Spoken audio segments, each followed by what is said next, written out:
जाते जाते भी अंशुमन के दिल में सिर्फ मायरा की फिक्र थी।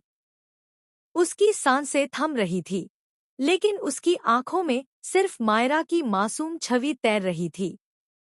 कमरे में डॉक्टर्स की भागदौड़, मशीनों की बीप की आवाज और बाहर खड़ी अभीरा की बेचैनी, सब मिलकर एक अजीब सी चुप्पी बना रहे थे।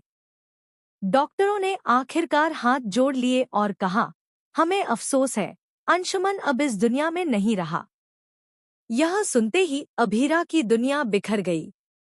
उसके कानों में सिर्फ यही गूंज रहा था, अंशुमन नहीं रहा, अंशुमन नहीं रहा। लेकिन तभी, अचानक, जब सब कमरे से बाहर निकल रहे थे, तभी हवा में एक अजीब सी सरसराहट हुई।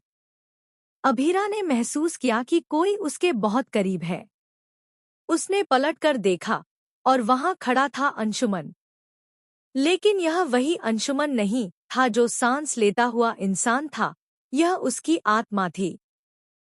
सफेद रोशनी में नहाया हुआ, चेहरा शांत, मगर आंखों में अधूरी बातें। अभीरा कांपते हुए बोली, तुम यहाँ कैसे? अभी तो डॉक्टर। अंशुमन ने उसे रोकते हुए कहा, श्श, वक्त कम है अभीरा, मैं बस तुमसे कुछ कहना चाहता हूँ। उसकी आवाज में एक अजीब सी कड़वाहट भी थी और एक गहरी मोहब्बत भी। मायरा को कहना कि वो एक बार ग्रीन जूस पी ले। अगर नहीं पी पाए तो उसे आइसक्रीम खाने देना। उसे समझाना कि जिंदगी छोटी है और छोटी सी खुशियों का मजा लेना चाहिए। वो मेरी जिम्मेदारी थी, अब वो तुम्हारी है। अभीरा की आंखों से आंसू बरस पड़े। लेकिन अंशुमन यहीं नहीं रुका। और तुम, अभीरा, अपना ध्यान रखना, खुश रहना। मैं नहीं चाहता कि मेरी वजह से तुम्हारी जिंदगी ठहर जाए। अभीरा चीख उठी, नहीं अंशुमन, तुम मुझे छोड़कर नहीं जा सकते। तुम्हारे बिना मैं कैसे रहूंगी? अंशुमन की आत्मा धीरे से मुस्कुराई। कभी कभी जिंदगी हमें ऐसे फैसले देती है जो हम चाहकर भी बदल नहीं सकते। लेकिन मैं हमेशा तुम्हारे पास रहूंगा, तुम्हारी धड़कनों में, तुम्हारे ख्वाबों में। इतना कहकर अंशुमन की आत्मा धीरे धीरे धुंध में बदलने लगी। अभीरा हाथ बढ़ाकर उसे रोकना चाहती थी, लेकिन उसकी पकड़ से सिर्फ हवा गुजर गई। उसकी चीख ने पूरे हॉस्पिटल को हिला दिया। लेकिन ट्विस्ट यहीं खत्म नहीं होता। जैसे ही अंशुमन की आत्मा गायब हुई, अचानक हॉस्पिटल के कॉरिडोर में एक तेज चीख सुनाई दी। यह मायरा की चीख थी। मायरा बेहोश होकर गिर गई थी।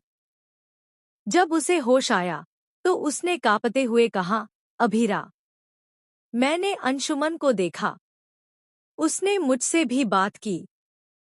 अभीरा चौंक गई। क्या? तुमने तुमने भी? मायरा ने सिर हिलाया। हाँ, उसने मुझसे कहा कि मैं किसी पर भरोसा न करूं। उसने कहा कि उसके जाने के पीछे कोई हादसा नहीं था, बल्कि किसी ने उसे मारने की कोशिश की। अभीरा के पैरों तले जमीन खिसक गई। क्या? ये कैसे हो सकता है? मायरा ने रोते हुए कहा। उसने कहा कि उसके सबसे करीब का इंसान ही उसका दुश्मन निकला। कमरे में सन्नाटा छा गया।